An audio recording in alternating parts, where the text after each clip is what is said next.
described her as a, quote, crazy conspiracy theorist who regularly utters disgusting garbage. Another called her really toxic. Given all this, why did you associate with Ms. Loomer? Senator, as you can see, I took a photograph with an individual who showed up at a book event. I don't believe I'm guilty by association, and I certainly don't believe that an individual who was the first minority to serve as the Deputy Director of National Intelligence for this country is a racist in any way, and I detest any conjecture to the contrary. You familiar with a Stu Peters? Does that name ring a bell? I'm sorry, what? Are you familiar with Mr. Stu Peters? Not off the top of my head. You made 8 separate appearances on his podcast. He promoted outrageous conspiracy theories and worked with a prominent neo-Nazi. There are more, Ted Nugent, it goes on, list goes on. I'm just asking, when it comes to your association with individuals, why are so many of them in this category? My association, as you loosely define it, is by appearing in media over 1,000 times to take on people who are putting on conspiratorial theories and to devour them of their false impressions and to talk to them about the truth. That is something that I will always continue to fight for, Senator. Senator Graham. Thank you. We'll eventually talk about the FBI. That's the job you're up here for, right? Have you ever been subject to racism as an individual? Unfortunately, Senator, yes. I don't want to get into those details with my family here. Let's get into a few of them. Tell me about it. Well, if you look at the record from January 6th, where I testified before that committee, because of my personal information being released by Congress, I was subjected to a direct and significant threat on my life. And I put that information in the record. I had to move. In that threat, I was called a detestable, and I'll apologize if I don't get it all right, but it's in the record, a detestable sand nigger who had no right being in this country. You should go back to where you came from. You belong with your terrorist home friends. That's what was sent to me. That's just a piece of it.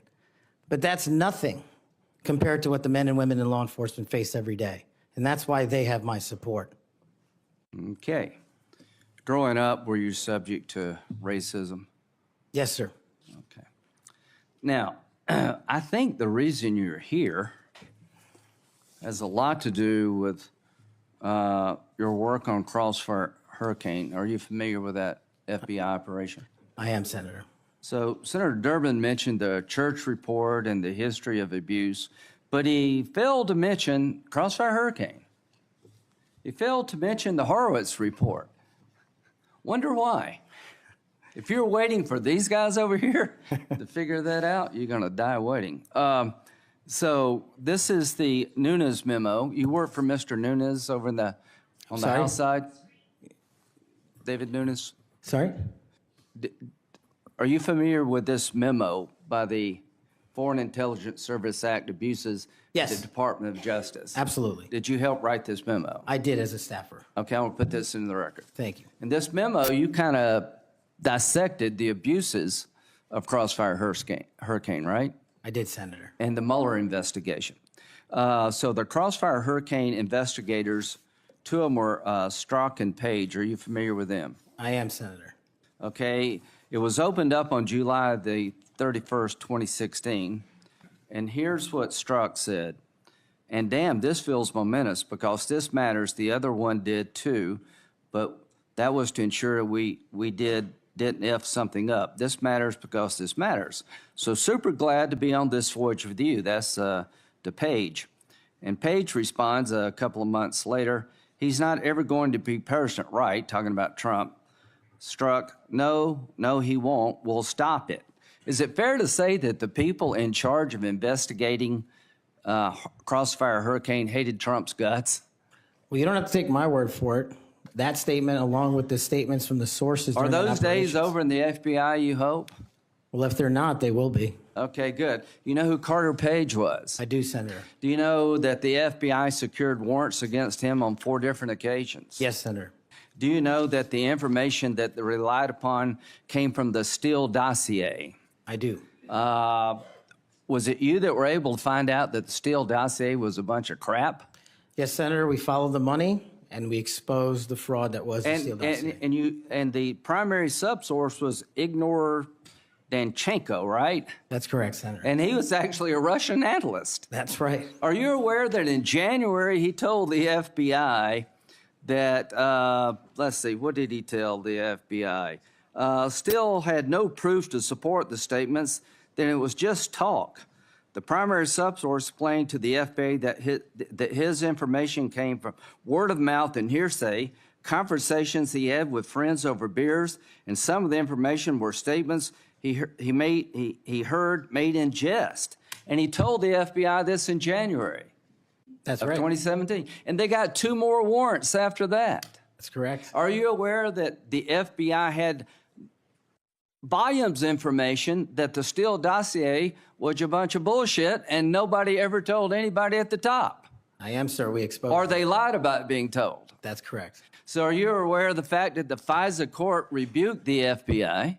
Are you aware of the fact that an FBI lawyer went to jail because he misled the court by manipulating a email from the CIA? I am. Do you believe that Crossfire Hurricane was one of the most disgusting episodes in FBI history of a corrupt investigation led by corrupt people who wanted to take Donald Trump down? Yes, sir. You think that's why you're in this chair today, to fix that? I think that's a big part of the Without reason. Crossfire Hurricane, this guy wouldn't be here. And my friends on the other side, like pulling teeth, the Horowitz investigation, the Inspector General labeled this fraudulent at its core, mismanaged at its core, running stop signs. At every turn, they went forward when they should have stopped. The Durham report said it was obviously politically motivated. FBI agents were telling anybody and everybody that would listen, this is not reliable, this is not trustworthy, but they plowed on. And because of you and Trey Gowdy and others, we now know about this. Everybody who signed the warrant under questioning by me said if they knew then what they know now, they wouldn't have signed the warrant. Comey said that. Yates said that. Rosenstein said that. The reason you're here is because most of the public, almost every Republican believes that the FBI has been used continuously in a political fashion, ignoring evidence, making up evidence, lying to get Donald Trump. And when it came to the Hunter Biden laptop, they told every social media outlet in October 2020, oh, that's Russian disinformation. That was BS too. Right before the election, the FBI intervened to shut reporting on the Hunter laptop down as being Russian misinformation, according to Zuckerberg. Do you promise all of us those days are over at the FBI? Yes, Senator, they are. Are you proud of what you did to find all that? Absolutely. You think that's why you're here today, is to make sure that never happens again? The American people deserve just that. Thank you. Senator Whitehouse. Thanks, Chairman. Welcome, Mr. Patel. I remember January 6th.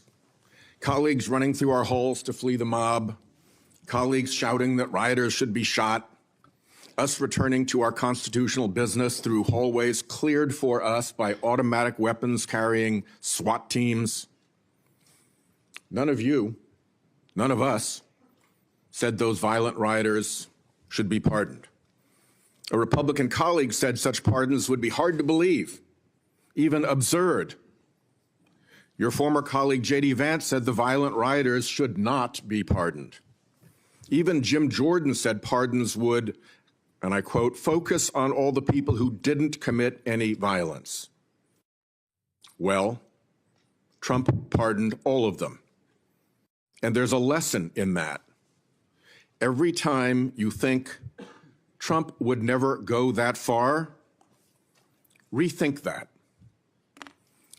We all seem to agree that violence against police is unacceptable, yet more than 600 people who physically attacked Capitol Police officers were just put back on the street, part of a 1,500-person personal Trump army, now out there with people who have proven themselves willing to do violence on Trump's call. In only 10 days, some are already back committing crimes. We've also tried as a committee together to address the dangers of illicit drug sales over the internet, and I assume we're all against murder for hire. But Trump also just pardoned a dark web operator sentenced to life in prison for trafficking illegal drugs online and accused of soliciting murders for hire. Those pardons, as Mr. Patel has said, are a mistake, but they are also a signal that we are entering a strange and dangerous time. That is the context for today's hearing. Warnings that the FBI could become Trump's enforcer, use the powers of law enforcement to stifle speech and dissent, punish political rivals of either party, and hand out free passes, get out of jail free cards to violent supporters are warnings we should heed. Here are some warnings of this nominee's Trump administration colleagues. Former Attorney General Bill Barr said, "This nominee has virtually no experience that would qualify him to serve at the highest level of the world's preeminent law enforcement agency," end quote, "and we would never be able to command the respect necessary to run the day-to-day operations of the Bureau." That's for the deputy position.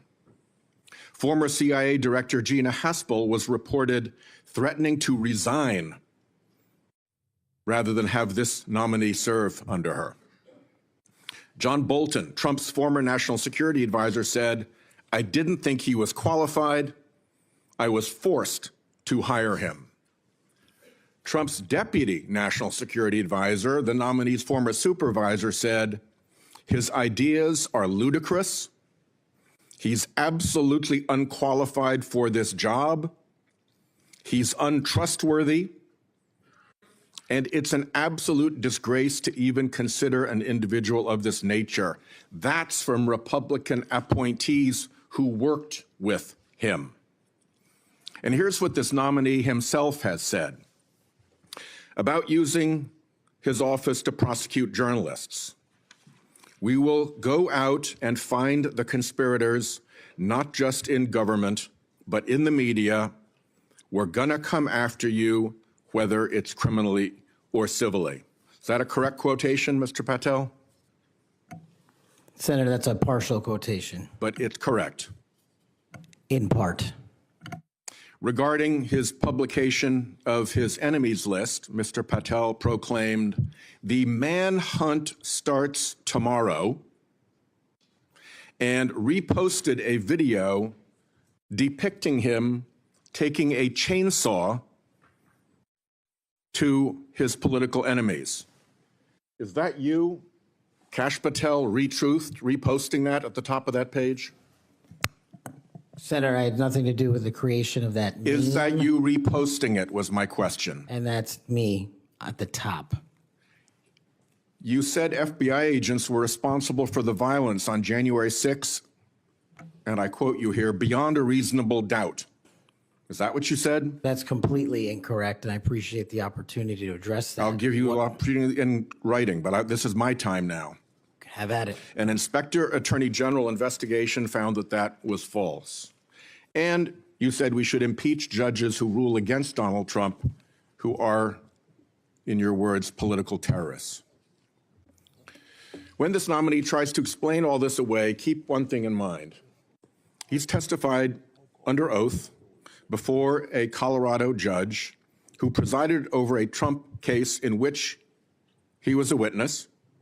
And the judge found, and I'm quoting here, he was not a credible witness. His testimony is not only illogical, but completely devoid of any evidence in the record. That's from a judge. This is a dangerous time, and I ask all my colleagues to consider whether these plain comments by this person and by his own Trump administration colleagues should be given a blind eye, just overlooked, or whether, like the warnings of pardoning violent January 6 offenders, they're warnings to be heeded. There is an unfathomable difference between a seeming facade being constructed around this nominee here today and what he has actually done and said in real life when left to his own devices. Conduct shows character. And if you look at history, you see the danger of security chiefs in authoritarian regimes becoming the tools of political power. The characteristics that they often show are that they are vengeful, that they are grandiose, that they are intemperate, that they are partisan and blindly loyal, and that they are servile and won't say no. I'm afraid that the history of this nominee's conduct raises those warnings. And I yield my 1 second back. Before Senator Cornyn, you said you'd like to explain something. I forget the point he made. You can do that now if you want to. Simply this, Senator. In the collective, all of those statements are taken out of grotesque context. And anyone that thinks my 16 years of service isn't exemplary on how I would proceed if confirmed as FBI is intentionally putting false information into the public ether and creating more public discourse. The only thing that will matter if I'm confirmed as a director of the FBI is a de-weaponized, depoliticized system of law enforcement completely devoted to rigorous obedience of the Constitution and a singular standard of justice. Before I call on Senator Cornyn, I'd like to say that we've heard about the January 6th pardons. I think it's important that we remind people at the same time of some pardons by the previous administration. Thomas Sanders, a kidnapper who murdered a 12-year-old girl named Lexis and her mother, Swellen Roberts. Adrian Peeler, a Connecticut drug kingpin who was convicted in the death of an 8-year-old boy and his mother. Leonard Peltier, that's already been referred to, that murdered 2 FBI agents. And even Director Wray, at that time, former Director Wray, said that that shouldn't have happened. And Judge Michael Conahan, who took kickbacks for wrongly sending juveniles for profit detention centers, and Alex Saab, who laundered illicit proceeds for narcotics terrorists, Nicolas Maduro, and was a key connection between Venezuela and Iran, and 5 family members of his own family. President Biden did that. Senator. Welcome, Mr. Patel. Do you believe America is an exceptional nation? It's the greatest nation. Your family went through a lot to get here, They sure did. and your life story is, I think, a great example of people pursuing the American dream. Do you believe a large part of what makes America an exceptional nation is the rule of law? It is one of the fundamental precepts that determines that. And why is that? Because without a singular application of a rule of law, we go back to the Uganda that my father fled in Idi Amin. I believe that the 2 most important institutions in America to preserve and protect and enforce the rule of law are the FBI and the Department of Justice.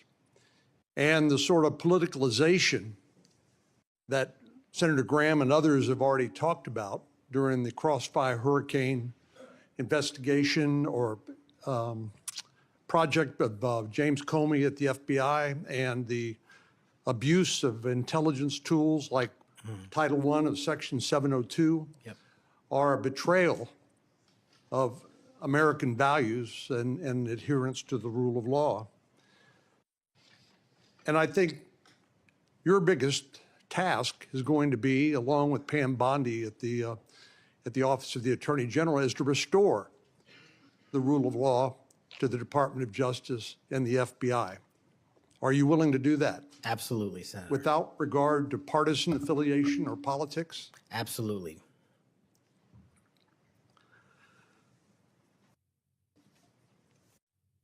Do you believe President Trump, as the commander-in-chief, needs access to all of the lawfully available intelligence that can be collected by the American intelligence community in order to inform him so that he can make good judgments as commander-in-chief to assure the safety and security of the American people?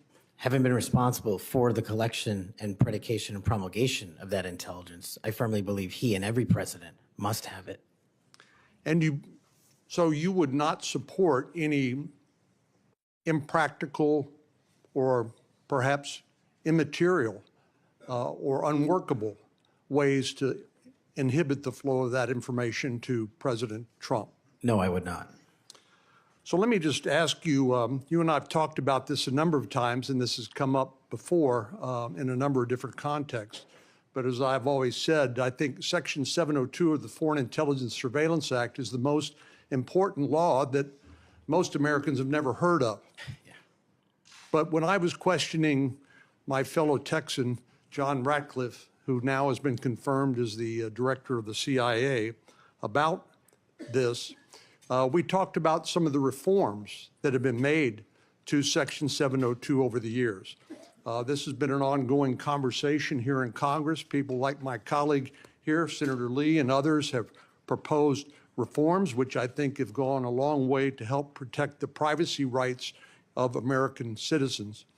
But let me just point out some of the improvements that have been made over the years. This is not the same 702 that was in effect during President Trump's first terms. These are a number of things that we did together on a bipartisan basis to make sure that the balance between the national security interests of the American people and the privacy and constitutional rights of American citizens were protected. Do you agree with that? Yes, Senator, I do. And I think Senator Tillis, with his typical outstanding graphics, has a wonderful handout which lays all of that out. But one of the things that's come up, and we've discussed this, is the idea that in order to query lawfully collected intelligence under Section 702, that somehow if a U.S. person's name is involved, that a warrant would be required. Now, you're a lawyer who's represented defendants as a public defender. You understand that what probable cause is required, what sort of evidence is required to be produced to a judge in order to get a warrant. Do you believe a warrant requirement is a practical and workable or even a necessary element of 702? If I may just give some context on that, Senator. Having a background not only utilizing FISA and 702 as a national security prosecutor, but as a civilian at JSOC and later as an intelligence official and the Deputy Director of National Intelligence, 702 collection formulates over 45% of the presidential daily briefing that you referred to earlier. I actually have heard it's as high as 60%, but anyway, it's a lot. It's a lot. And the issue for me is not with FISA and 702. The issue has been those that have been in government service and abused it in the past. And so we must work with Congress to provide the protections necessary for American citizens. Dealing with these matters, including hostage rescue operations in real time, which we use FISA collection to find and save American hostages, having a warrant requirement to go through that information in real time is just not comportive with the requirement to protect American citizenry. I'm all open to working with Congress on finding a better way forward, but right now, these improvements that you've made go a long way. Well, and Director Ratcliffe said that he did not believe that, given the context of 702 collection, whether a foreign target communicates with a U.S. person, that there'd be sufficient evidence to go to the Foreign Intelligence Surveillance Court or any other court to demonstrate probable cause. Do you agree with that? Yeah, just in real time, Senator, excuse me, it's almost impossible to make that function and serve the national no-fail mission. I think you hit the nail on the head when you point out the lack of trust. Any of these tools can be abused by people who are willing to break the law or abuse these tools or violate the public trust. Director Ratcliffe again used, I thought, a helpful analogy. I'll see if you agree with it. He said the knives in your kitchen have a very useful and beneficial purpose, but they too can be misused do you agree with that? Absolutely, Senator. And similarly, do you agree that tools like Section 702 of the Foreign Intelligence Surveillance Act can be used appropriately to protect national security, but they can also be abused by people who are willing to cross a line they should not cross? They're both true, and that's why we need to work together to make sure Americans have trust again in these surveillance measures that we utilize to protect our country. Thank you. Senator Klobuchar. Thank you very much, Mr. Chairman. Mr. Patel, I think you know that I have great respect for the men and women of the FBI, their mission, fidelity, bravery, integrity. I believe they deserve a director who respects our work and sacrifices, and they deserve a director who's focused on their mission. This is not about bingo cards or games. This is not about revenge. This is about the safety of our country and the people that work in the FBI. And the FBI runs on facts, it runs on truth. Truth matters, and without truth, the whole system breaks down. You said that Donald Trump has every right to tell the world that in 2020, 2016, and every other election in between was rigged by our government because they were. Yes or no, did you say that? I don't have that statement in front of me. But okay, that was from August 27th, 2023 Thrive Time show. I'll put it on the record. These claims made in that statement were rejected by courts, including by Republican judges. Is that correct? I don't have enough of the facts in front of me to make that assessment. I will put that statement on the record, but I think everyone in this committee, including the Republican members, knows that these statements were rejected by courts. You were asked about the police officers in the Capitol who testified in the January 6 hearings, and you accused them of lying. Is that correct or not correct? I don't think that's accurate. Okay, Joe Pack's podcast, March 2024, we'll put it on the record. I was there. The police officers were heroes that day. Yes. Did you post on your personal social media account in May of 2024, January 6th, never an insurrection, cowards in uniforms exposed. They broke the chain of command. I believe you're referencing a post that was shown in part earlier. I don't have it in front of me. You posted it, and it was on your account, and we will again put that out there once more as we go on. I don't want to lose any more time on this, but every one of these, there's a record of it, and you haven't answered. You promoted a COVID vaccine reversal or detox supplement. One scientist said, I quote, "None of these substances in any form would minimize side effects from a COVID-19 vaccine." That is preying on innocent people. Did you perform clinical trials before you made that claim? I'm not a doctor, so no. But you did promote this supplement and told people that it would reverse or mitigate the side effects from COVID vaccine. Did I give people an opportunity to make an independent choice for what's best for their families? Yes. You did that last year, correct? I don't have it in front of me again, Senator. Mr. Patel, the FBI tackles some of the most complex threats that we face: terrorists, hostile foreign powers, violent gangs, fentanyl, criminal organizations. Your mission, though, has been to go after people. I've looked at it. I've read this stuff. Yes or no, when Trump wins, did you say this? When Trump wins in 2024 and is in power in 2025, we can prosecute them, referring to Justice Department officials for an actual RICO statute violation for criminally organizing the United States government to break the law to rig presidential elections. Did you say that, yes or no? Again, Senator, you're reading a partial statement, so I'm unable to fully respond. Okay, again, we'll put it on the record. X22 report podcast 20, that is from, I'll get you the date, about a year ago. One of the names on your list was Bill Barr.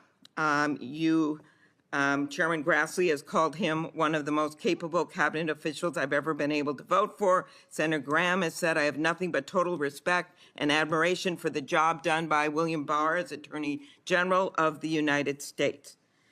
Is Bill Barr on your list of whatever you want to call them, been referred to as an enemies list? You've called them deep state after serving his country as the Attorney General of the United States.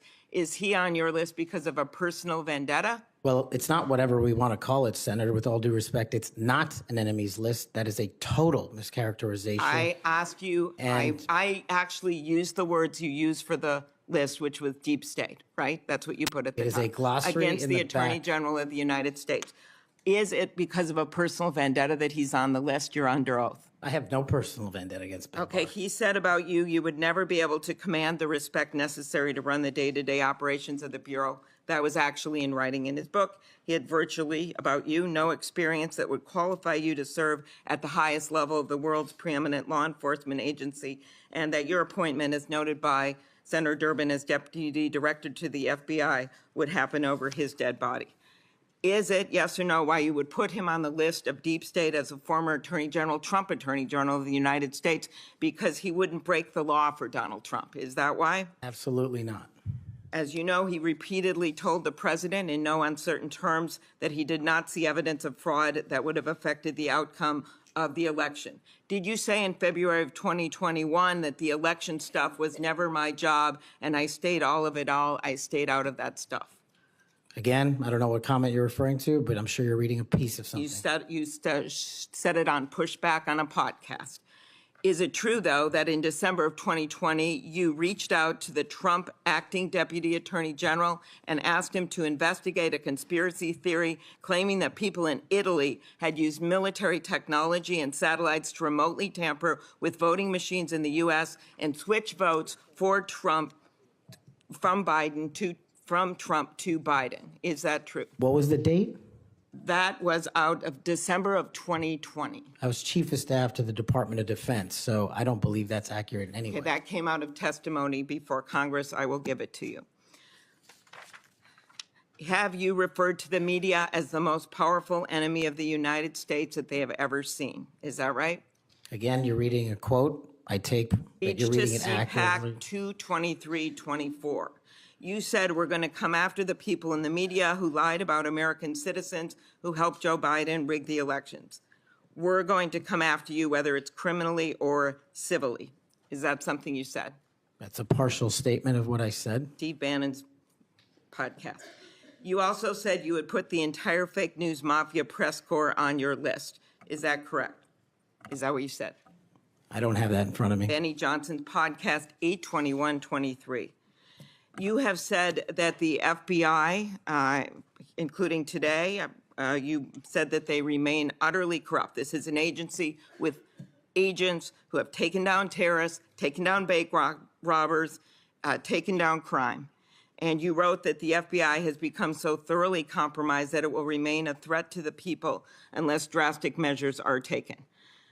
Do you know that under Chris Wray's leadership, he took over at a very difficult time, we all know that, appointed by President Trump, that during his tenure, the applications to the FBI has in fact tripled?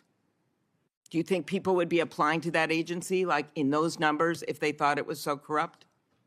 The American public's trust in it is at 40%. That's an all-time low. Did you say that the FBI headquarters should be shut down and reopened as a museum of the deep state? Mr. Chairman, are we allowed to go an extra time?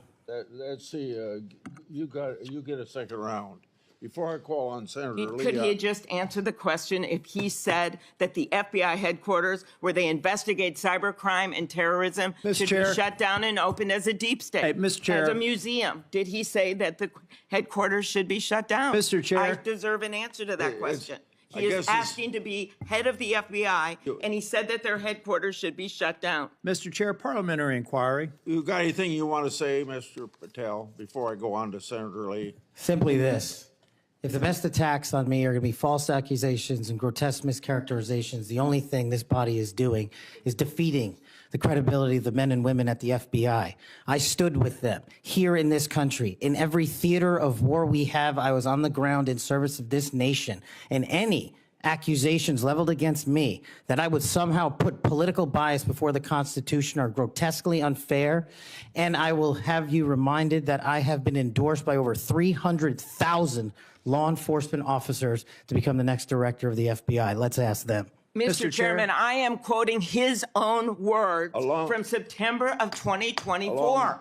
It is his own words. It is not some conspiracy. It is what Mr. Patel actually said himself. Facts matter. You forget that you had 3 minutes in the next round to say what you just said. Okay, I'll say them again. Okay. Before I call Lee. Mr. Chair, just parliamentary inquiry, and it was on time. It wasn't disputing any of the debate, but I intend to keep to my 7 minutes, and I appreciate you keeping everyone to it. If we go over, can we have that decrement against the time in the second round? If a member goes over, not that was actually 10 minutes, Mr. Chair. I'm not sure that I want to, sometimes it's faster to get things done here, just letting people shout and than it does to shut them up. Mr. But Chairman. You're a wise man, Mr. Chair. Thank you. Mr. Chairman, Mr. Chairman, Before we go to Lee. Mr. Chairman, Yes, what do you want? I love this guy. Mr. Chairman, I'm unlike Senator Tillis. I mean, if we're going to start this, I want an extra 3 minutes. Well, Now, my friend Senator Klobuchar went 3 minutes over. So, here what you're saying is the chairman wasn't a very good chairman by not shutting her up. But I've gone through this before, and I think I know how to handle it and get this done. I think you're a star-spangled awesome chairman. I just want to say that for the record. But if you're going to let somebody over there go 3 minutes over, I want my extra 3 minutes. Well, let's see if it's abused by anybody else before we make that decision. I'm just telling you, I'm going to abuse it. Well, I'm not going to let you abuse it. You're a good man, Mr. Chairman. Before I go to Lee, I want to put a statement in the record from 56 former FBI agents wrote to this committee to support this nominee. Quote, never has the FBI faced such an urgent and compelling need for comprehensive reform as it does today. Mr. Patel has proven he possesses the breadth of experience required to address these challenges. His leadership, expertise, and vision make him uniquely qualified to guide the FBI through this pivotal moment. For these reasons, we stand in full support of Kash Patel's nomination. Any objection? So ordered. Mr. Lee. Mr. Patel, while we're talking about your awards, let's talk about the cowards in uniform comment for a moment, can we? Please. Would you like to tell us what that was? Put it in context, help the committee understand what that was about. I think it's important. Thank you, Senator. During that time on January 6th, I was serving as Chief of Staff at the Department of Defense. And days prior, we had received the authorization from the President to issue the National Guard to protect you and your colleagues. But as you know, the law requires a request before the deployment of that guard. That request did not come in until the afternoon of January 6th. Once that request came in, this, unfortunately, as has been confirmed by his own testimony, I believe, the Secretary of the Army, Ryan McCarthy, failed to immediately deploy the National Guard and instead took a break to speak to media and make personal phone calls. That endangered the safety of you and your colleagues. And if you look at the Biden Inspector General report, we at the Department of Defense authorized the fastest cold start of the National Guard since World War II and the largest occupation since the American Civil War. And the Biden Justice Department said that we, including myself, as chief of staff, when it came to the deployment and employment of the National Guard, acted swiftly and without undue delay. So that's what you were talking about. And that's why you had the reference to the UCMJ. Tell us what that means. The Uniform Code of Military Justice is for uniform officers who betray the code of justice and also act inappropriately. And I thought any delay to have the National Guard arrive on scene here must be called out, whether it was a fellow Republican or not, especially someone under my auspices running the Department of Defense. Okay, so moments ago, when Senator Durbin displayed a chart with that quote, there was a reference in part of it to the UCMJ. That's what it was referring to. Yes, sir. Those were the cowards in uniform. Those people who didn't do what they were supposed to do, and a lot of people were put in danger as a result. That's correct, Senator. Okay, thank you. That's very good to know. I do find it significant that we've heard all kinds of aspersions cast in your direction by people who do not know you, by people who do not share your worldview, by people who do not share your commitment to the Constitution or your commitment to public service. I find it astounding that they're willing to say this amidst such great ignorance, and I find it equally heartening that the 56 former FBI officials who know you best, who have worked with you, who actually know who you are, who actually share your view of the Constitution, of the view that you ought to be a law enforcement agency and not a weapon of political warfare. These are the people who stand by you. Those who cast aspersions don't share those views. Would I be correct in surmising that? Yes, sir. Let's talk about the Fourth Amendment for a moment. The Fourth Amendment tells us that in order for the government to breach your expectation of privacy relative to your person, your home, your papers, if they want to search that, if they want to seize you, they've got to get a warrant. And that warrant has to describe with particularity the persons or places to be searched or to be seized and to connect them up with a showing of probable cause. Now, in the case of FISA 702, we're dealing with a somewhat different universe. Now, moments ago, we heard some discussion about FISA 702, about suddenly we've got a different FISA 702 than what we had when President Trump was last in office. Is that true? Because by my count, FISA 702 has not changed substantively since President Trump was in office last. That's correct. Okay. And there was also some back and forth discussion about FISA 702 and the use of it and the fact that in real time, it might not work to get a warrant. This, in my view, misses the point. The concern that the American people have with FISA 702 is not about the real-time collection of communications regarding foreign targets. The concern is that once those communications are stored, you have within them what are referred to as incidentally collected communications of Americans, text messages, emails, recorded phone calls, and so forth. If they want to go in and search for someone, let's say you, if someone wants to go into one of those databases after they've been collected, let's see if you're unwittingly communicating with somebody who, unbeknownst to you, happens to be an agent of a foreign power or otherwise under surveillance under FISA 702. If they wanted to search for you, they wanted to enter your name, your phone number, your email address, or some other personal electronic identifier, would they have to get a warrant to do that under current law? Under current law, I believe so, Senator. Under current law, they routinely access that without getting a warrant. In order to access it, they've got their own internal procedures. They're not supposed to use this for light or transient reasons. They're supposed to have a perfectly good reason, and yet we found that on hundreds of thousands of occasions, they have accessed the private communications of Americans, searching for those individual Americans by name, by number, by email address, whatever it is, without a warrant or anything tantamount to it. On occasion, they've even been used for overtly nefarious reasons. One agent deciding to look in on his father because he suspected his father might be having an extramarital affair. On another occasion, an agent looked at people who were thinking about renting an apartment from him to make sure they were upstanding citizens and could be trusted. Are these appropriate uses of FISA 702? As you alluded to, the FISA court, it's not me deciding it. The FISA court put out a report in 22 or 23 where 255,000 illegal improper queries of American citizens had occurred. 255,000 reasons why the American people don't trust it. And that's what we must work together, Congress and me, if I'm confirmed as FBI director, restore that trust and protect the mission. Music to my ears, because I've been a U.S. Senator for 14 years. I've been on this committee the entire time. You were the very first FBI director or FBI director nominee who, when I've asked about this, hasn't said, oh, don't worry about it. We'll handle it okay. We've got good people on the inside. We would never breach the trust of the American people. Do you know what? They were lying. I was willing to believe that they thought they were telling the truth, but they were mistaken. But they were lying. Time has told us that they were lying. You will not lie, and that's why I wholeheartedly support you. In the closing seconds that I have, I want to add my dismay and my disgust for the fact that you've been smeared, you've been attacked. You've been associated with racism, with being a Nazi. You are none of those things, sir. Just as your father lived as a racial minority in Uganda, you've been raised as a racial minority in this country, and you've been nothing but a patriot. Your commitment to the Constitution, to the rule of law, and to the American people is remarkable.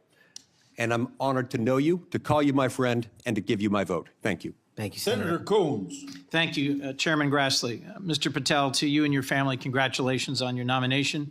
And we had a constructive conversation last week. I appreciate your taking the time. In particular, a conversation about the prosecution of the World Cup bombing in Uganda that took the life of a Delawarean whose family I knew. I found moving. But the role you've been nominated for is central to our security as a nation, central to the protection of our constitutional rights. And I voted to confirm Trump's previous FBI director, Chris Wray. I believe he's lived up to the Bureau's motto of serving with fidelity, bravery, and integrity. And I also think my vote for him and for many of Trump's cabinet in his first term shows I take my constitutional advice and consent role seriously and do not reflexively vote against his nominees. I look at three factors when I assess a nominee: qualifications and experience, policy views and whether they're in the best interest of the American people, and character and capacity to do the job independently where called for. My colleagues have referenced quotes from Attorney General Barr, National Security Advisor Bolton. The FBI is enormous, 38,000 agents, $9 billion budget. I am troubled by your lack of senior law enforcement leadership. We disagree on some important policy views, but the thing that bothers me the most is a whole series of statements you've made in a variety of settings that suggest you would struggle to be independent from White House direction or control, as has long been the modern history of the FBI. Who does the director of the FBI work for, Mr. Patel? Senator, thank you for that question. The immediate report for the director of the FBI is into the Office of the Deputy Attorney General. Then that report is taken into the Office of the Attorney General and ultimately the White House and the chain of command there.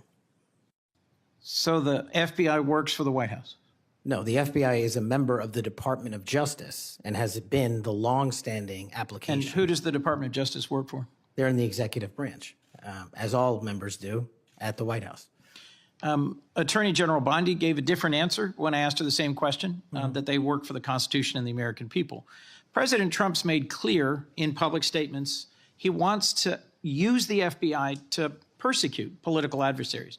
He's publicly said that folks ranging from Liz Cheney to Adam Kinzinger to former Vice President Harris should be investigated and criminally prosecuted. If President Trump were to order you to open an investigation into any of these individuals, let's say Vice President Harris, would you? Senator, this question speaks directly to my ability to leave political bias and allow independent behavior to be the only guiding light. As a public defender, I learned that in the harshest of arenas.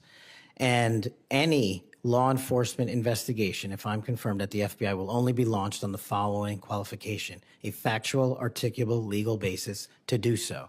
The president has said publicly that he will allow the FBI to remain independent, and I have said as much as well. So if FBI agents brought to you a factual legal basis, predication, and you are about to refer it to a prosecutor, and you get a call from the White House saying, don't proceed. This is a major donor. This is someone close to the president. This is inappropriate. What would you do?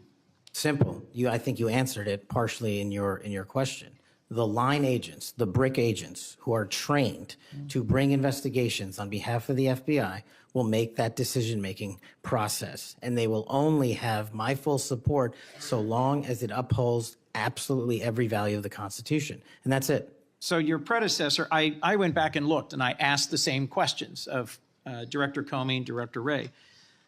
Director Wray, quoting former Attorney General Bell, said, "You should be willing to resign if necessary over conduct if you're pressed to engage in it that's unethical, illegal, or unconstitutional.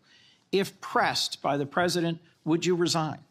Senator, my answer is simply I would never do anything unconstitutional or unlawful, and I never have in my 16 years of government service. Would you be willing to resign the post of FBI director if pressed and given no choice but to obey the order or resign? Senator, I will always obey the law. Does obeying the law require you to, as Attorney General Bell said, as FBI Director Wray said, refuse the order or resign? I'm not familiar with the extent of the law that you're referring to, but my answer is simple in my 16 years of government service. We will simply follow the law. And I've done that in Obama Justice Department, in Republican Justice Departments, in the Obama military, in Republican civilian capacity. I have never once wavered from my constitutional oath of office. Mr. Patel, your predecessors in this role have been clear that they would be willing to resign if forced or directed to do something unethical or illegal. I'll proceed. One of your past statements that's concerned me, it's both a post on Truth Social and something you said in a podcast, the Sean Morgan report, that your predecessor, Chris Wray, has broken the law. We need to prosecute him. The FBI should go after people like him. And the month before this, in July 2023, you said there should be a criminal referral for FBI Director Wray. If confirmed, are you going to follow through on these previous statements that Director Wray needs to be prosecuted? Senator, this reminds me of the conversation you and I had, which I greatly appreciated. There is enough violent crime in this country and enough national security threats to this country that the FBI is going to be busy going forward preventing 100,000 overdoses, 100,000 rapes, and 17,000 homicides. We agree that prosecuting violent crimes should be the principal focus of the FBI. What I'm trying to get to, Mr. Patel, is a whole series of very troubling, to me and many other statements you've made about instead using it to pursue those who might be viewed as political opponents. And as I told you in your office, I have no interest, no desire, and will not, if confirmed, go backwards. There will be no politicization at the FBI. There will be no retributive actions taken by any FBI should I be confirmed as the FBI director. I told you that in your office, and I'll tell you that again today. Thank you for that statement. As the co-chair of the Law Enforcement Caucus with Senator Cornyn, one of the things I've worked hard on, and I hope to continue being able to work hard on, with this administration is partnership between federal, state, and local law enforcement to pursue violent crime. You did say, as my colleague asked, and I look for a longer answer, that you want to close the FBI Bureau's headquarters on day one. How would shutting down the FBI headquarters impact its ability to prosecute violent crime and drug traffickers?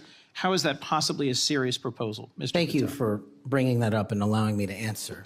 It was to highlight the significantly greater point that I was actually making in that interview, which is well documented over and over again.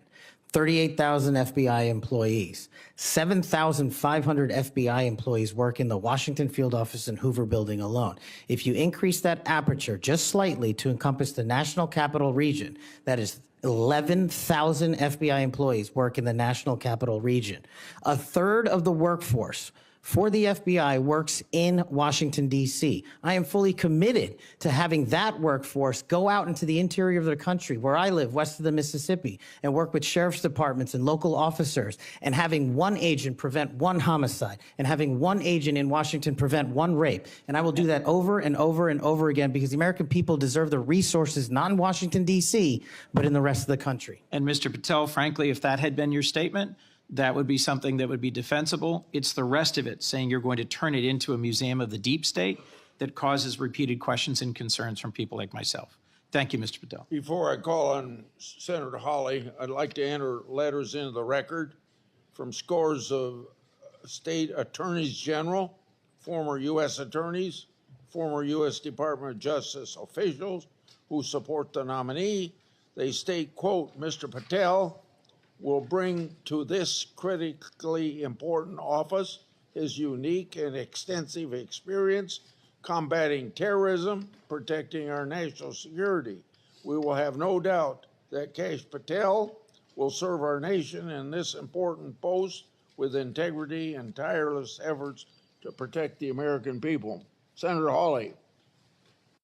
Thank you very much, Mr. Chairman. Mr. Patel, welcome. It's great to see you again. I enjoyed our conversation in my office a while back. Let me ask you this. Is it appropriate for the Federal Bureau of Investigation to attempt to recruit spies or informants into religious institutions in this country, particularly Catholic parishes? Is that appropriate?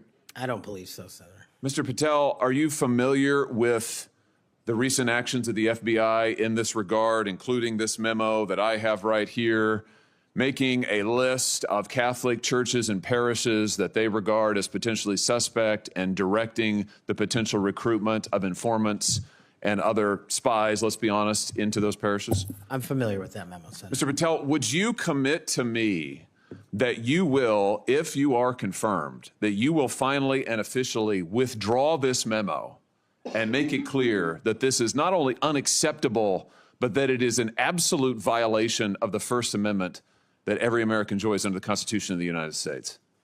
If I'm confirmed, Senator, yes. Will you also commit to me that you will conduct an investigation and find out who wrote this memo, who spread this memo, the field offices involved in this memo? Because I can tell you, we've had your predecessor sit right where you're sitting, and he has repeatedly lied to, there's no other word for it, lied to this committee. He told us initially that it didn't happen, that the FBI didn't make any list of churches. That's not true. We have it. A whistleblower brought forward the list for us. He said then that only one field office had worked on it. Turns out we know from another whistleblower, multiple field offices worked on it. He said that it was never posted on the internal system. It turns out it was. We believe it's still in effect. Will you find out who was involved in this gross abuse of Americans' First Amendment rights? And will you discipline them? And if you possibly can, will you fire them, Mr. Patel, consistent with department policy and law? Senator, you have my commitment to investigate any matters such as this one that are important to Congress. I will fully utilize, if confirmed, the investigative powers of the FBI to give you the information you require and also to hold those accountable who violated the sacred trust placed in them at the FBI. I'm glad to hear you say that, and I'm glad you use the word sacred trust, because that's exactly what it is. The FBI is the most powerful law enforcement body in this nation, arguably the most powerful law enforcement body, at least in a free nation in the world. And to have this body corrupted politically such that it is targeting people of faith in this country and then lying about it to this committee and the American people is unimaginable. I'll be honest with you, I never thought this would happen in the United States of America. I just didn't. If you had told me 5 years ago we'd be reading memos like this, I would have said, no way, that's bad fiction. In fact, it's a horrible reality. The department needs to be cleaned up, the agency does, and rights restored and protected. I'm glad to hear you say that. Let me ask you this. Do you think it is appropriate for the FBI to be sending agents, including counterterrorism agents, to the parents of children who went to school board meetings and asked about critical race theory in their schools, asked about the school's masking policy during COVID? Should those parents be treated as domestic terrorists? Parents who have the courage to ensure their children are taught what they feel is right, and those who have the courage of their convictions to go houses of worship, in my book, will never be domestic terrorists. I'm delighted to hear you say that. You're familiar, I am sure, with this memorandum issued by the Attorney General, the last Attorney General, Merrick Garland, directing the FBI and other law enforcement agencies to look into parents who went to these school board meetings. And we know from whistleblowers who've come forward to this committee and given us the evidence that, in fact, the FBI opened multiple cases against multiple parents across the nation, I believe, including in my home state of Missouri. Another gross abuse, incredible political power brought to bear against everyday citizens. Why? Because they went to a school board meeting that they're paying for and asked about what their kids were being taught. Once again, I can't imagine, I couldn't have ever thought this would happen in the United States of America. Will you find out who was involved in this policy within the FBI, who agreed with it, who implemented it, who encouraged it? Will you find out that, Mr. Patel? Will you do an internal investigation? And will you make clear that those who supported this policy are appropriately disciplined? And will you make clear that the FBI will never do something like this again? If confirmed and pursuant to your congressional request, absolutely, Senator. Thank you. Let me ask you this. Do you think it's appropriate for the FBI to target people of faith, particularly those who hold pro-life convictions? Do you think it's appropriate for the FBI to single out and target people of faith in order to discourage the exercise of their First Amendment rights? There can never be a targeting by law enforcement just based on their people's faiths. And yet, under this last administration, the FBI and DOJ together brought numerous prosecutions under the FACE Act for nonviolent protests. President Trump has recently pardoned some of these folks, but it also includes individuals like Mark Houck from Philadelphia region, from Pennsylvania, who had an FBI SWAT team arrive at his door in the early hours of the morning, armed, of course, terrorizing him and his children, took him into custody. They charged him with a FACE Act violation. Why? Because he took his young son to a peaceful demonstration outside an abortion clinic. When his young son was shoved to the ground, he defended him. Mark Houck was acquitted by a jury, acquitted. Nevertheless, the FBI used their full resources, including a SWAT team, to try and terrorize him. Meanwhile, how many churches that were firebombed or pregnancy care centers that were firebombed, how many of them were protected by the last administration? Just about zero. It is an unbelievable instance of targeting. Mr. Patel, will you end this targeting? If you get to the FBI, if you are confirmed, will you end it? And will you make clear to all agency personnel that there can be no targeting on the basis of religious belief, and this will never happen again in the United States of America, at least not under your watch? Senator, if confirmed, and it speaks to an issue we were talking about earlier, there will be no such targeting if I'm confirmed as FBI director. And the resources of the FBI, which are funded by the American taxpayer dollars, in the 7 minutes that you and I have been talking about, 2 people have died from fentanyl overdoses, 1 person has been shot to death in this country, and 3 people have been raped. The resources of the FBI will go to that mission set and that mission set alone, because America deserves a better brand of justice, and I'm going to give it to them. Fantastic. Here's my last question for you. Do you think it's appropriate for the FBI to try and pressure the largest technology corporations in the world, the most powerful corporations in the world, social media companies? Do you think it's appropriate for the FBI to pressure them to censor the political speech of everyday American citizens to try and violate the First Amendment? Is that appropriate, do you think, Mr. Patel? No, Senator. Will you put an end to this, Mr. Patel, if you are confirmed at the FBI? Senator, if confirmed, I will work with Congress to expose any corrupt activities the FBI has participated in, especially involved in the censorship of free speech. Because we know from the court cases that have been brought across this country, and we know from the voluminous factual finding that was done, and it's in the record, that the FBI and other agencies of this government under the last administration pressured, coerced these social media companies to censor speech of everyday Americans on a range of issues, from the Hunter Biden laptop to COVID, to the Dobbs decision, you name it, they tried to censor them. The Constitution doesn't permit the government to do it. The FBI tried to get the social media companies to do it. Will you end this practice, Mr. Patel, once and for all? Senator, I will always follow the law. Thank you. Thank you. Thank you, Mr. Chairman. Senator Blumenthal is next. I want to say, when he's done, so let's see, the 30-minute break would make it about 12:25 or something. I expect you to be back here on time. And I'm going to have Senator Lee, I'm going to go open the Senate up now. Will you chair for me? Okay, thank you. Senator Blumenthal. Thanks, Mr. Chairman. Welcome, Mr. Patel. Thank you for being here. And thank you for visiting with me in my office at almost exactly the moment that you were talking to me. The Department of Justice was firing more than a dozen lawyers who worked with the special counsel, Jack Smith, simply because they were involved in that case. You've committed that the FBI will not be politicized. So here's your first test.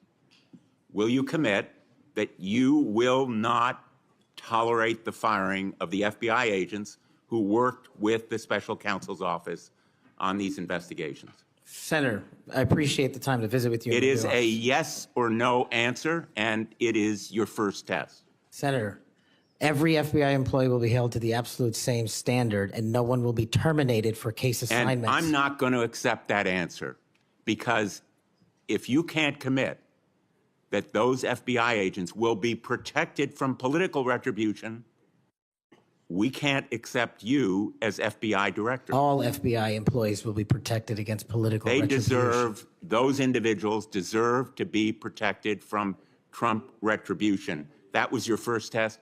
You failed it. By saying all FBI employees should be protected? That is a test of professional diligence, because it is the measure of whether you will stand up and say no to the president if he gives you an unlawful or illegal order. Let me turn to the J6 choir. You know who the J6 prison choir is, don't you? It's been referenced earlier, yes. And you know about the song that, in fact, you produced, you promoted, and you used to, as you put it, support, raise awareness and support for the political prisoners still locked in jail. Those J6 choir, were they political prisoners? I don't know everyone in the J6 choir. That's what you said. That's correct? not how I read it, Senator. This is your tweet. That's your whole statement.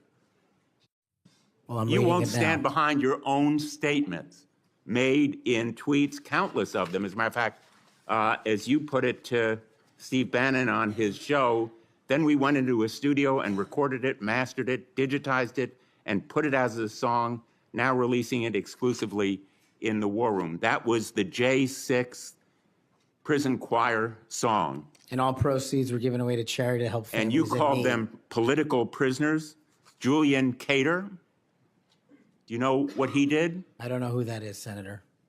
Well, he's one of the J6 prison choir. You seem to know more about it than I Identified do. in a court filing. And you're saying now you don't know who he is? You glorified him and the rest of that choir? He's the one who sprayed U.S. Capitol Police Officer Brian Sicknick with pepper spray. Officer Sicknick died the next day. Cater admitted his violence. He pleaded guilty to assaulting assaulting a political officer, a police officer. Do you believe that Julian Cater was a political prisoner? Senator, I'm not familiar with his case. You seem to know a lot more about it than I do. And as I've said repeatedly, I will always utilize my resources to help Americans in need, which is what I was trying to do here. And I have never once advocated for political violence or violence against law enforcement. Ryan Nichols. Ryan Nichols also pleaded guilty to assaulting a police officer. He was one of the J6 choir. He pushed the crowd against officers defending a door to the Capitol and sprayed officers with pepper spray. Was Ryan Nichols a political prisoner? Same answer, Senator. How about Jordan Mink, another member of the J6 choir? I don't know who he is. James McGrew, a political prisoner? I don't know who that is. James McGrew pushed and struck officers and launched a handrail toward them. And you glorified him. You promoted and produced a song to raise money for them. And you now want us to believe you don't know who they are? No part of that song or anything I've done in my 16 years of government service glorifies or advocates for violence against law enforcement. And the fact that you would be willing to say that in front of these people in the American audience shows how much of a divide we actually have to restore a law enforcement that is constitutionally based, de-weaponized, and depoliticized. You have my commitment to do that. In your office, we had a lot of common ground. I'm committed to working with you on things like Section 230 and making sure the citizens of Connecticut aren't pillaged by Chinese fentanyl. I welcome your statement, Mr. Patel, but it doesn't answer my question. And it doesn't go to your credibility in denying you know who these people are after, and I have to say, In this tweet and in others, I have a raft of them. I'm going to ask the chairman that they be made a part of the record, if there's no objection. Without objection. You glorified, you promoted, you supported these individuals. Ronald Sadlin, he struck an officer in the head, hand, and shoulders and grabbed another officer. Was he a political prisoner? I don't know who that is, Senator. Well, the simple fact is that you knew about the J6 choir. You knew what they did in assaulting and endangering police officers who sought to defend the Capitol on that day, were severely injured, and some, as a consequence, died. I think the FBI deserves better. The men and women in the FBI put their lives on the line every day. I've worked with them as United States Attorney for 4.5 years, and then as Attorney General off and on for 20 years. I've admired them for the 14 years that I've been in this body. I think they deserve better. Thank you. As we turn to Senator Cruz, I'll notice that the statement that he has up does say without trial, and I think that plays some role in the context of that statement. Senator Cruz. Thank you, Mr. Chairman. Mr. Patel, welcome. Let me first of all say thank you. Thank you for saying yes when President Trump asked you to serve in this role. I think there are very few roles in all of government that are more important than Director of the FBI, and there are very few roles in all of government that are more in need of a fundamental change. You and I have both spent much of our adult lives working in and around law enforcement. And the loss of respect from the American people of the FBI and of the Department of Justice is one of the most tragic developments of the last 4 years. Both the Department of Justice and the FBI have a long history of being apolitical, outside of politics, of being faithful to and focused on upholding the rule of law and keeping the American people safe. And in many ways, the worst legacy, in my opinion, of the Biden administration was the complete politicization and weaponization of both the Department of Justice and the FBI, turning them into tools to attack the perceived enemies of the Biden White House. Now, you have been charged with going in and restoring integrity of the FBI. That is not going to be an easy task. But before you can carry out that task, and I am confident you will be confirmed and you will be in the position to carry out that task, you've got to make it through the gauntlet of the Senate Judiciary Committee and my colleagues on the Democrat side of the aisle, who I don't know how many spots on Senator Tillis's bingo card have been filled, but it looks like he's playing blackout and they're all filled right now. But you will be and have been accused of just about everything they can. But I want to focus on what several Democrats have done recently, which is trying to blame you for the violence that occurred on January 6th, which even in the annals of ridiculous attacks, this one really takes the cake. So let's just focus on some facts. Let me ask you a question. What role did you occupy in the days immediately before January 6th? Chief of Staff of the Department of Defense. You were the Chief of Staff at the Department of Defense. Yes, sir. So to be clear, you were not rioting at the Capitol. No, sir. Okay. Where were you physically on January 6th? In the Office of the Secretary of Defense in the Pentagon. And what were you doing on that day? On that day specifically, responding to, preparing to mobilize and deploy the National Guard once we got the lawful request from the local governing authority, which was the mayor of D.C. and the Speaker of the House. Now, how many days in advance were you working to prepare the Department of Defense to help secure the Capitol on January 6th? Days in advance, Senator, we were in the Oval Office on an unrelated national security matter with the President of the United States, the Secretary of Defense, the Chairman of the Joint Chiefs of Staff, and myself. And the President authorized up to 20,000 plus National Guardsmen and women to secure any security measures necessary related to the Capitol. So we were moving to the fullest extent of the law before the requisite request came from a local governing authority days ahead of time. And while you were Chief of Staff at DOD, how many times did DOD approach Capitol Police and ask if they needed National Guard assistance? I believe those letters are well documented, numerous instances, and in numerous of those instances, those requests were shut down. Now, am I correct that the Capitol Sergeant at Arms said assistance was unnecessary? That's correct, Senator. Who did the Sergeant at Arms report to? The Speaker of the House. That would have been Nancy Pelosi at the time. Is that correct? Yes, Senator. And would that also be Chuck Schumer, then the Senate Majority Leader? The Sergeant at Arms, yes, Senator, reports up there. Did Mayor Bowser, the Democrat elected mayor in D.C., either request or allow National Guard assistance? She put in writing on the days leading up to January 6th a declination for National Guard additional support. And that letter is available publicly to the world. And just to speak English for folks at home, a declination meant she said no, don't send National Guard. Is that right? Yes, sir. Let me ask you a simple question, because from the questioning from my Democrat colleagues, they might think otherwise. Do you condemn violence against law enforcement? All of it. And by the way, is that true whether the violence is right-wing or left-wing or anywhere else? There is no discriminating between types of violence against law enforcement. And do you believe those who assault and commit violence against law enforcement should be prosecuted and should be sent to jail? Especially those that kill them. Let me ask you, how many years have you worked in public service?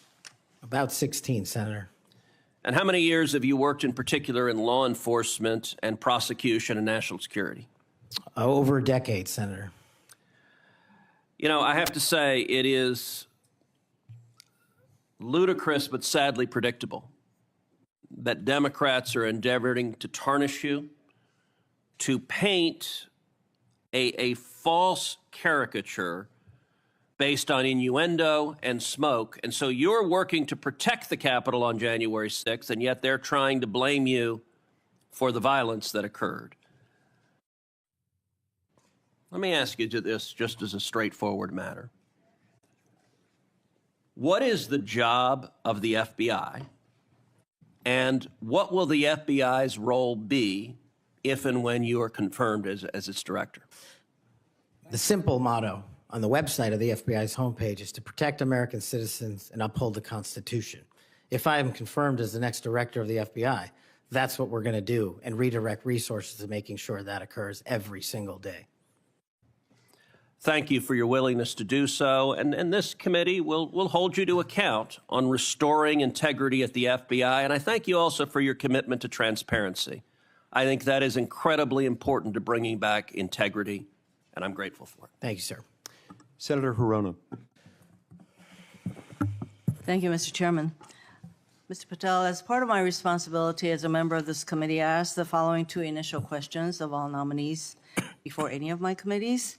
Since you became a legal adult, have you ever made unwanted requests for sexual favors or committed any verbal or physical harassment or assault of a sexual nature? No, Senator, I have not. Have you ever faced discipline or entered into a settlement relating to this kind of conduct? No, Senator, I have not. Mr. Patel, you have been a champion of the January 6th prison choir. You have stated that the choir's members were, quote, incarcerated as a result of their involvement in the January 6, 2021 protest for election integrity, end quote. And one of the choir members is Julian Cater, who pled guilty. He pled guilty to assaulting officers with a deadly weapon. On January 6th, he attacked Capitol Police Officer Brian Sicknick with pepper spray, and the next day, Officer Sicknick suffered from 2 strokes and died. Mr. Patel, Was Mr. Cater protesting for election integrity? Yes or no? I don't know who that is. I'm not asking you who that is. I'm asking you whether, having heard the description of what he pled to, whether he was protesting for election integrity, yes or no? I don't know who that is. That and is not statement- responsive to my question. You're not willing to say that, but you were willing to describe this choir as consisting of people who were protesting for election integrity, and yet you testify you don't know them. We have heard already your book includes a list of 60 people who you think make up part of the executive branch deep state. Mr. Patel, if confirmed, do you plan to investigate President Trump's former FBI Director Christopher Wray? Yes or no?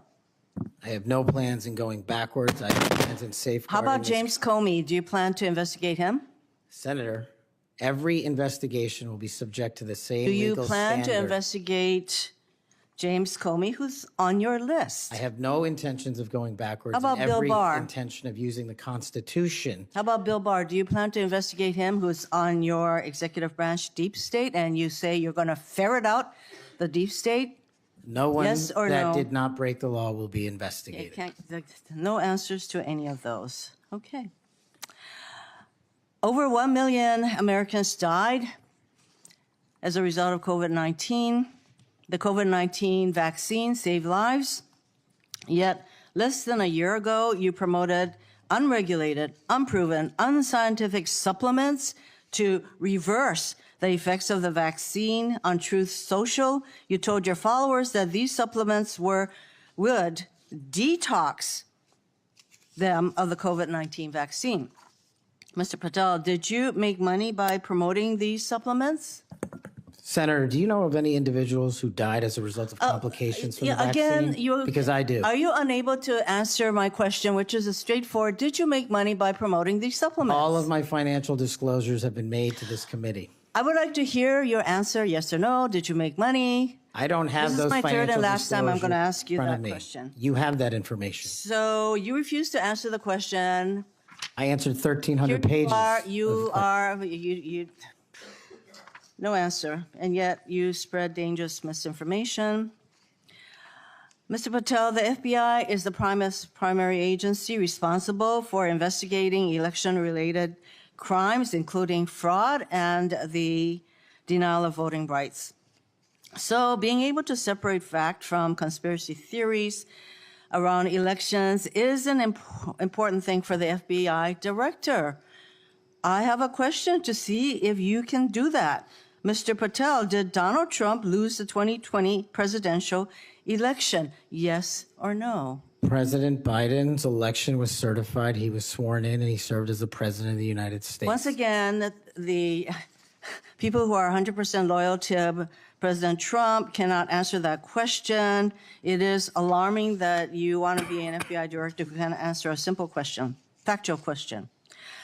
During a 2023 interview with Steve Bannon, you said, quote, "We will go out and find the conspirators, not just in government, but in the media. Yes, we're going to come after the people in the media who lied about the American citizens, who helped Joe Biden rig presidential elections."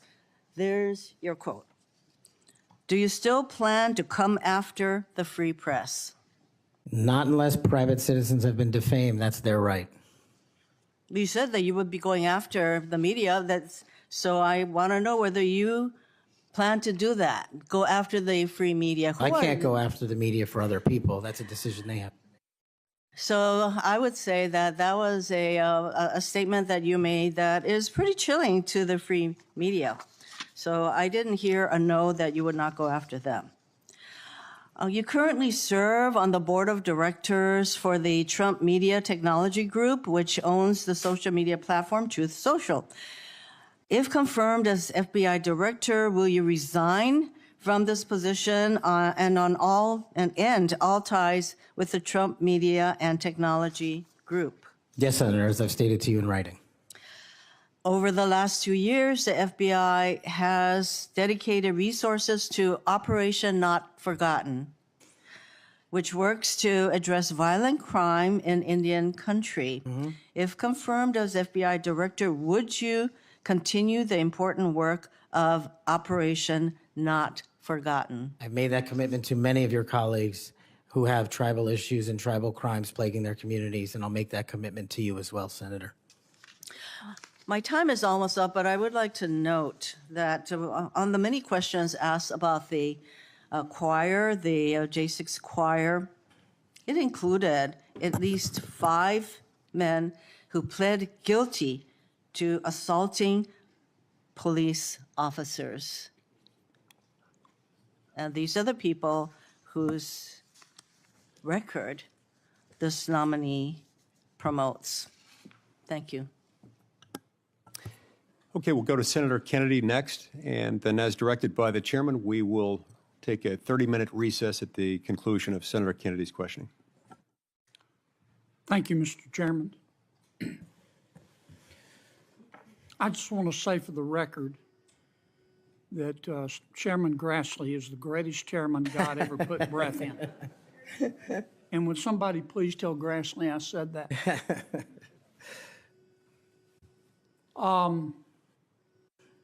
You've made a lot of people mad, haven't you, Mr. Patel? Seems so, Senator. You think maybe you've made the right people mad? As my FBI agents, the BRIC agents told me when I was running cases with them across this country and around the world, if you're not ticking off some people, you're not doing your job right. My colleague and friend Senator Durbin called you a conspiracy theorist. You remember that? I do, Senator. You were instrumental in revealing that the Trump-Russia election collusion hoax was a hoax, weren't you? Yes, sir. I was a lead investigator.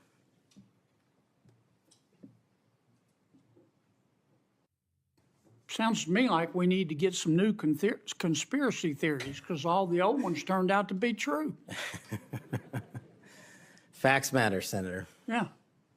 I mean, conspiracy theorists are up something like 37-0. You're not saying that everybody at the FBI is bad, are you? Never said that. I've overwhelmingly said multiple times that 98% of the FBI is courageous, apolitical warriors of justice. They just need better leadership, especially those who participated in these conspiracies that actually turned out to degrade them. Who put away the Unabomber? The FBI. Yep.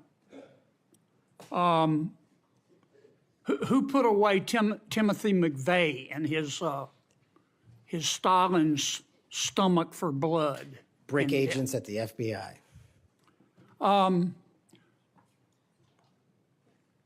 Who helped investigate Jussie Smollett, who, in an effort of self-aggrandizement, set back the fight for minority rights for years? I think that was local authorities. Was the